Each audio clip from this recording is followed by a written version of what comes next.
हमारे पीछे जो आप विशालकाय प्रतिमा देख रहे हैं फूलन देवी की, यहीं से विवाद की शुरुआत होती है। और ये है घर जो दिखा रहे हैं हम आपको, लंबी लाइन लगी हुई है लोगों की।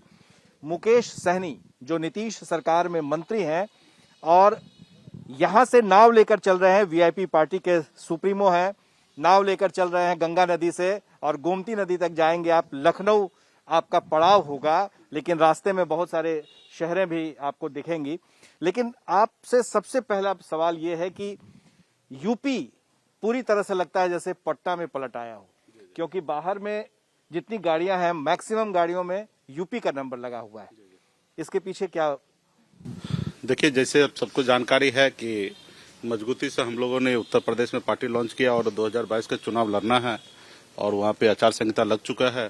तो सभी पार्टी के वरीय पदाधिकारी सभी साथी बिहार आए हैं। और तो पटना से आप योगी को चुनौती दे रहे हैं? योगी को चुनौती नहीं दे रहे हैं, योगी को चुनौती तो समाज के लोग देंगे।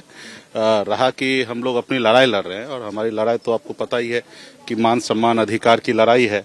उसको लड़ाई बिहार में जिस तरीके से लड़ाई लड़ा उसी तरीके से उत्तर प्रदेश में लड़ाई लड़ना है। और लेकिन आखिर ये रिश्ता क्या कहलाता है? यहाँ पर आप बीजेपी के साथ हैं, वहाँ पर आप बीजेपी के विरोध में हैं। नहीं, देखिए यहाँ पे तो मैं खास करके माननीय मुख्यमंत्री श्री नीतीश कुमार जी के नेतृत्व में सरकार चला रहे हैं और हमने समर्थन दिया। कि लंबी लाइन लगी हुई है आपसे मिलने के लिए, इनमें से बहुत ज्यादा लोग टिकट लेने के लिए हैं, क्योंकि आपने कहा है कि 165 कैंडिडेट है, बहुत सारे इसमें साथी जो है दुल्हा है और उत्तर प्रदेश 2022 के चुनाव लड़ने वाला है और वहाँ अपने समाज के हक अधिकार की लड़ाई लड़कर संघर्ष करके जीत हासिल करने वाले साथी है। और बहुत सारे साथी समर्थक है, सब लोग आए हैं और मैं 165 से अधिक सीट पे मैं चुनाव लड़ने के लिए जा रहा हूँ।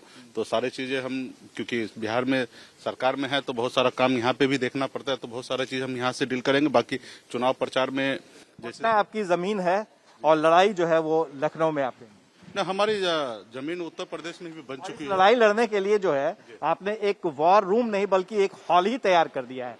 यहाँ मैं देख रहा हूँ कि एक लाइन से कई सारी लड़कियां बैठी हुई हैं जो अलग अलग डेस्क पे। तो इनका क्या काम होगा? इनसे आप कैसे? उत्तर प्रदेश में चुनाव पे हर विधानसभा पे नजर रखेंगे, सभी पार्टी कार्यकर्ता को ऑन हमेशा रखेंगे, सोशल मीडिया से जोड़ के रखेंगे और जो भी जरूरी है जिन साथी को वो सारे अपडेट एवरीडे हर एक कैंडिडेट से लेते रहेंगे और फिल्टर करके वो हमारे तक पहुंचते रहेगा। कहाँ पे क्या दिक्कत है वो सारे चीज को हम लोग यहाँ से मॉनिटरिंग करेंगे। तो पूरे प्रदेश में अब तो समझ ही रहे हैं कि किस तरीके से चुनाव है, कोरोना काल है तो हाईटेक स्तर पे चुनाव लड़ना है, तो उसी की तैयारी है, उसी के लिए ये वॉर रूम बना। देख रहा हूँ कि एक लड़की जो है बात कर रही है, वो किसी कैंडिडेट से कॉल पर है। आप क्या कर रही हैं? और सर मैं कॉलिंग कर रही हूँ अभी यूपी में। अच्छा, क्या करती हैं आप कॉलिंग में? क्या बताती हैं, क्या पूछती हैं? कॉलिंग में हम लोग का सर्वे चल रहा है अभी यूपी का। किस तरह का सर्वे? हर तरह का सर्वे है, इसमें अलग अलग तरह का है, एक तरह का नहीं है, सब लोग अलग अलग तरह का काम कर रहे हैं।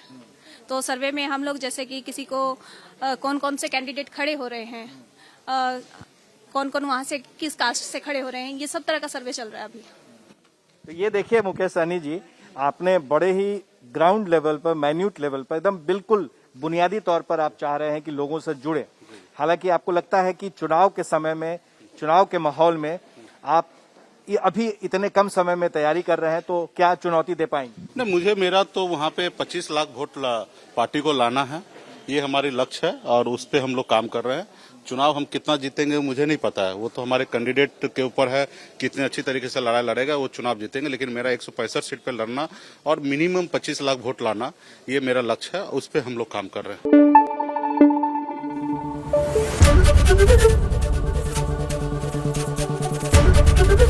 एबीपी न्यूज आपको रखे आगे।